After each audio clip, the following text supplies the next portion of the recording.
Taiwan's lawmakers are split on how much to invest in the country's domestic drone industry. We look at how Taiwan's Coast Guard handles ships flying flags of convenience around the country. Southern Taiwan gets battered by heavy rain with little relief in sight.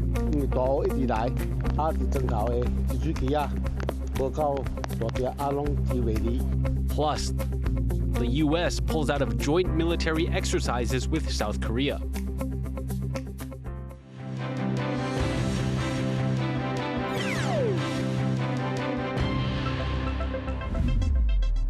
A warm welcome to TaiwanPlus News. I'm Leslie Liao. Taiwan has been racing to expand its drone capabilities, drawing lessons from the war in Ukraine as it shifts toward a more asymmetric defense strategy. But lawmakers remain divided over how much to invest in drone procurement. As Alan Liu reports, a key spending bill could go to a vote as soon as Friday.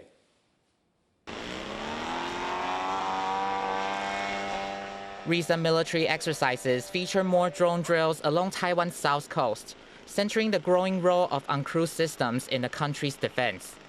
But in the capital, debate continues over extra funding for purchasing drones and their components. The cabinet has proposed a special budget of up to about $6.6 billion, covering funding from this year to the end of 2031. The package would aim to finance 210,000 uncrewed systems, ranging from coastal surveillance and attack drones to uncrewed suicide boats. The ruling Democratic Progressive Party says providing the funding upfront provides stability for suppliers.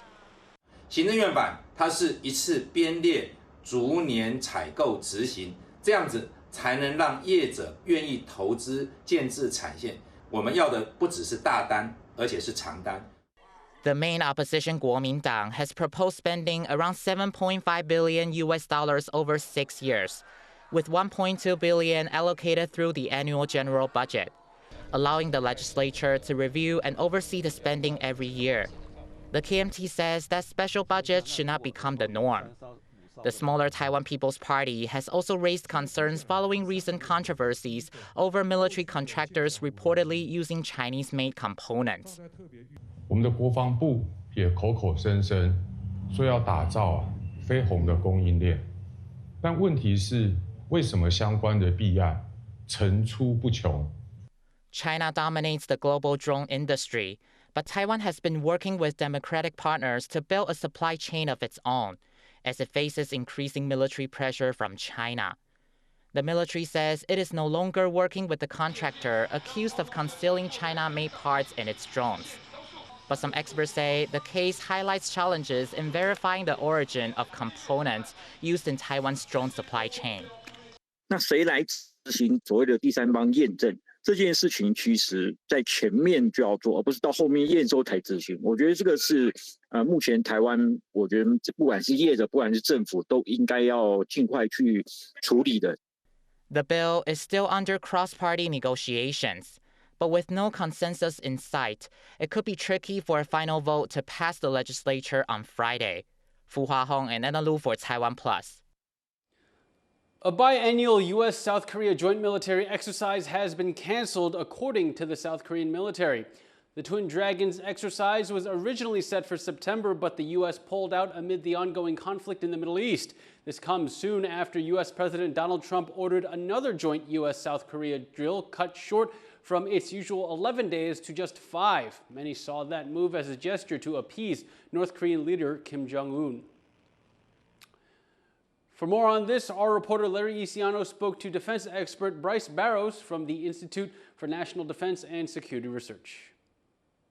This is now the second U.S.-South Korean military exercise to be either shortened or canceled entirely. What signal do you think this sends? I think it sends a few different messages.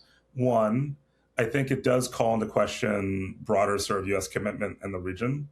Given President Lee's administration's focus on wanting to lessen dependence on the United States and make South Korea much more self-reliant, there is a very strong overlap on some of the model ally sort of rhetoric you'd hear from D.C., as well as South Korea just kind of wanting to move away, especially under a South Korean progressive administration, towards more defense self-reliance or defense autonomy. The reason why this exercise was canceled was due to U.S. commitments in the Middle East and the ongoing war with Iran. What do you think this tells allies and potential adversaries? When you think about deterrence, Americans, I want to emphasize, this is the way that Americans view it, think of the 3 C's, right? So capability, credibility, and communication. And you're communicating that you're downgrading some of the capabilities, which impacts the credibility to do something, or the calculation in the mind of an enemy or an or potential adversary that the U.S. is going to do something to change your calculus, right? And I think when you kind of put that all together, it's a little bit, it's very direct. It shows the United States is more focused on the Middle East, and that doesn't help with the credibility of deterrence here in the Indo-Pacific, broadly speaking. If you were a military strategist or a leader here in Taiwan, what would you think about the situation? I don't think it's a major concern, but I think it could become a major concern, and that policymakers here need to watch an eye out for this. It's something that people in Taiwan need to pay attention to for a couple of reasons. One, it does impact indirectly Taiwan's security because all the U.S. bases and facilities within the region are interconnected. You can't just take South Korea as a node out of the Indo-Pacific for U.S. basing and not have second and third order effects on different sort of Indo-Pacific contingencies. I do think it matters to Taipei. I think we need to see what happens with more exercises. What does the exercise season for 2027 look like? We're already getting to the tail end of 2026. Is there a reduction of forces for Bakalatan? Other sort of regional conflicts if an Iran situation continues to last beyond what it is now. That was Bryce Barros from INDSR.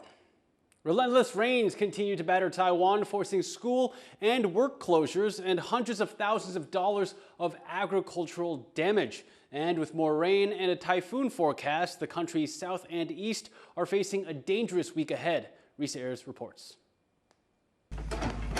A car dangles precariously over a steep mountain slope in Tainan. The road beneath it almost completely swept away by the rain. Its driver lucky to escape. Elsewhere, a boat has been brought in to rescue an older person from their home, stranded by murky waters. Taiwan is struggling to cope with the constant downpour.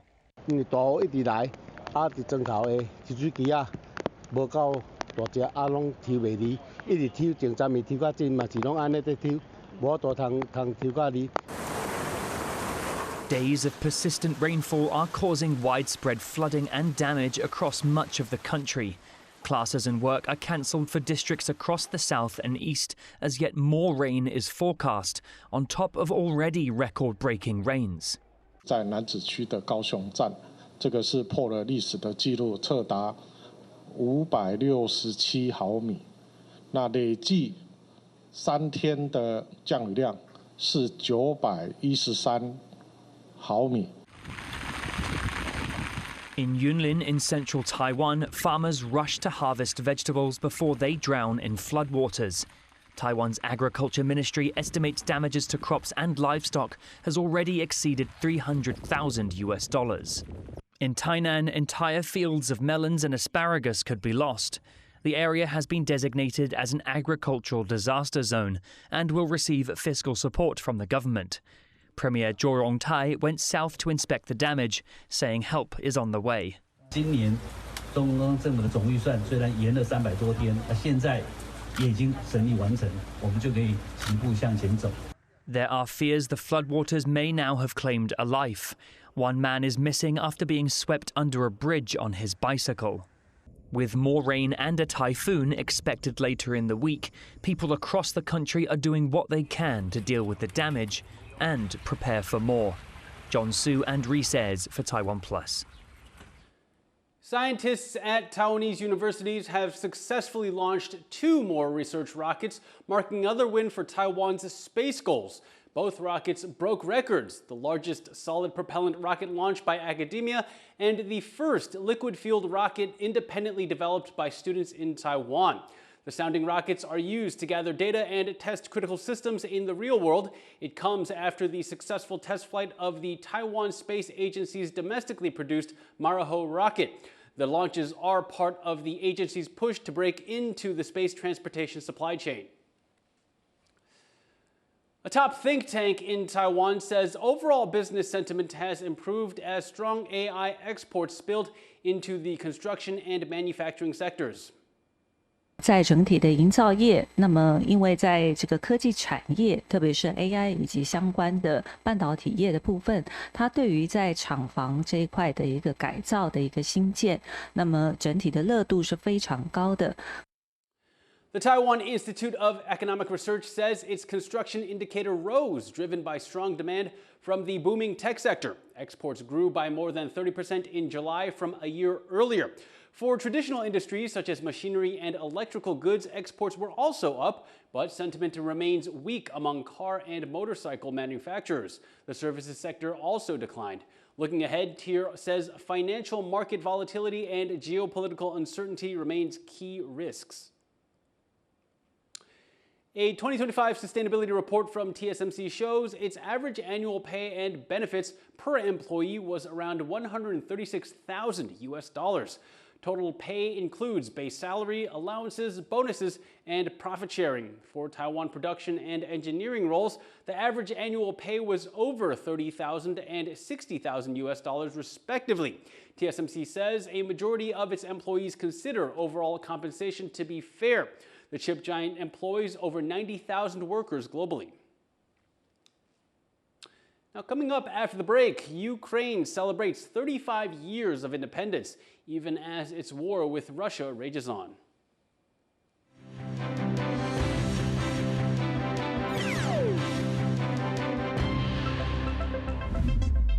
For more stories from Taiwan and around the world, download the TaiwanPlus app or follow us on social media. And by the way, this over here is drone soccer.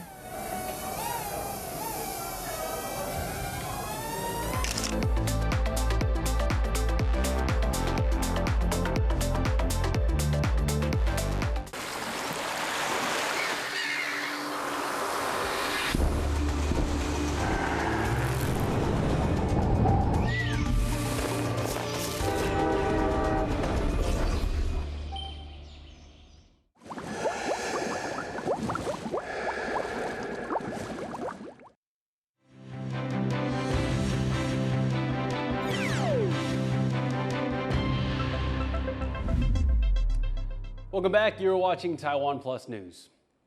As Ukraine marks 35 years of independence, Russia's invasion of the country shows no signs of losing steam.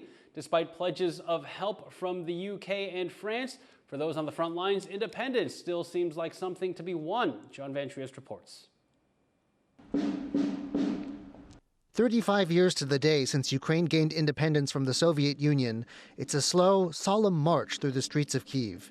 Ukraine's President Volodymyr Zelensky and his wife Olena follow a military honor guard. Their destination, a wall commemorating those who've died in Ukraine's 4.5-year fight against Russia's invasion.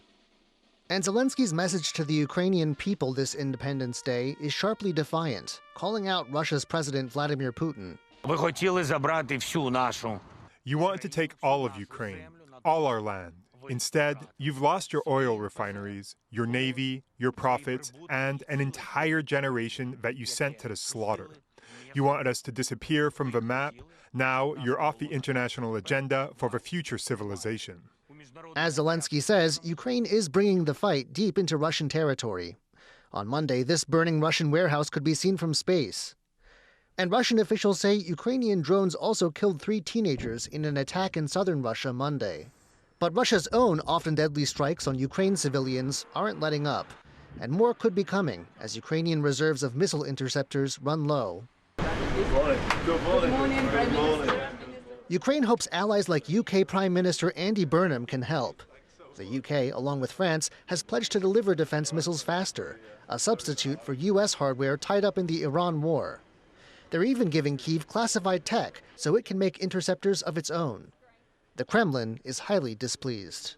The Kremlin takes an extremely negative view of these plans. Britain is involved in this war. It is involved on the side of the Kyiv regime. Britain methodically and regularly adds fuel to the fire and methodically and regularly hatches schemes to prevent any progress whatsoever in the peaceful settlement process. This is precisely what the UK is doing. But Burnham says whatever the rhetoric from Moscow, it's time to get started on this project as a winter of more expected attacks approaches. And despite Russia's outrageous threats to my country, we will continue our support for Ukraine's defense. I know you need more help to protect your skies and your civilians. I know how hard the winters have been and the need to be ready this year when the nights draw in. The town of Druzhkivka is on the front lines, far from London, Paris, and even Kyiv and Moscow. Here, Independence Day is just another day of shelling, gunfire, and drones amid the ruins. Some of those deployed weren't even born when Ukraine gained independence, making this war seem just another stage in this country's long struggle.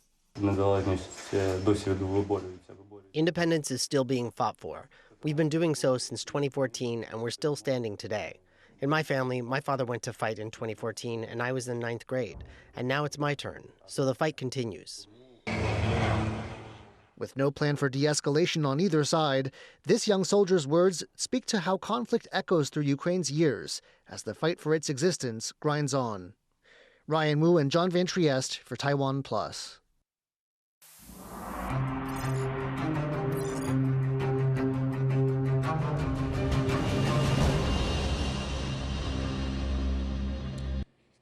In recent years, Taiwan's government has identified ships flying flags of convenience as a potential threat to its undersea cables and has stepped up scrutiny of vessels with links to China.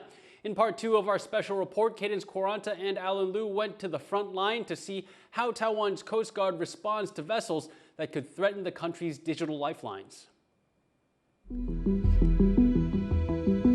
Suspicious activity near undersea cables is something Taiwan is on high alert for. It has accused China of trying to sabotage them on purpose. In one case, sentencing a Chinese captain to prison for damaging one. He was captain of the Hongtai 58, which was flying a flag of convenience. One thing to note, it appears to have spent around a month in the area of the cluster, just before Taiwan says it damaged the cable.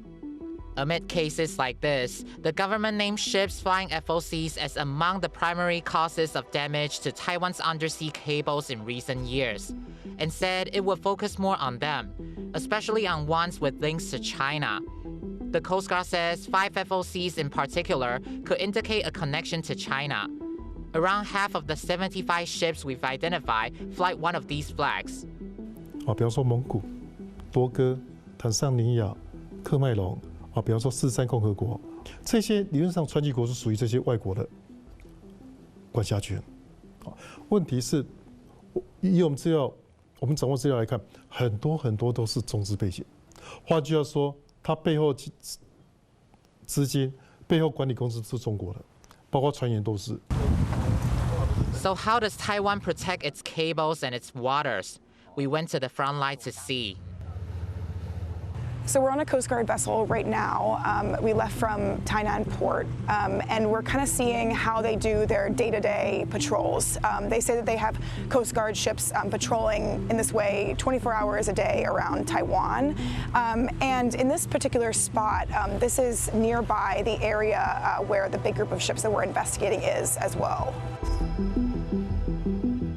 其实我们船上最重要的就是这个雷达，它就是我们所谓的眼睛。我们航行都要看这雷达去操作，然后判读我们的这个目标的航向，我们去做避风的措施，或是这艘船有没有行迹可疑，我们都是靠雷达去判读说它的是不是有一些奇怪的路径。The Coast Guard has also specifically said it monitors vessels flying FOCs as they transit Taiwan's waters. They pay extra attention to a list compiled of 153 vessels linked to Chinese funding and flying FOCs, which they split into different risk categories. They also told us that when a high-risk ship entered the undersea cable warning zone, the Coast Guard would dispatch patrol ships to drive them away or issue warnings, or in some cases, even board or detain them. Taiwan has different legal authority in different parts of its surrounding waters. In terms of the cluster, it sits inside Taiwan's internal waters, which are considered part of its territory and where it has full legal jurisdiction. Here, the Coast Guard is responsible for investigating ships suspected of violating the law and inspecting, boarding, expelling, or detaining ships that threaten the water's interests, order, or safety. The Maritime and Port Bureau can also fine certain ships that fail to maintain normal operation of their automatic identification system, or AIS, which broadcasts things like location and speed, or if they use it to transmit false identification information. The Bureau also bars certain ships from entering Taiwan's ports, including several seen in the cluster. For example, the cargo ship Long'an is barred from Taiwan's international commercial ports due to national security concerns, though that hasn't stopped it from lingering nearby, at times sitting in the cluster for several days, at some points under 7 nautical miles or 13 kilometers from 2 key military sites. 2 other ships, the Athena and the Huixin, are also barred from Taiwan's ports because they're on the Maritime and Port Bureau's list of vessels suspected to have violated bans imposed on North Korea by the United Nations. The Athena, under a previous name and owner, was investigated by a UN panel of experts for an alleged ship-to-ship transfer with a North Korean ship. Both are also prohibited from loitering anywhere inside Taiwan's territorial sea or contiguous zone. But in recent months, the Huixin was spotted in the cluster at least once, and the Athena twice appeared to linger there for around 10 days straight. That was part 2 of a special TaiwanPlus report. In part 3, we dive into the risks these foreign-flagged ships could pose to national security. An animal shelter in New Taipei has been transformed into Taiwan's first long-term care center for animals, aiming to provide comfort and better treatment for elderly and disabled cats and dogs. Our reporter Sandy Chi went to visit.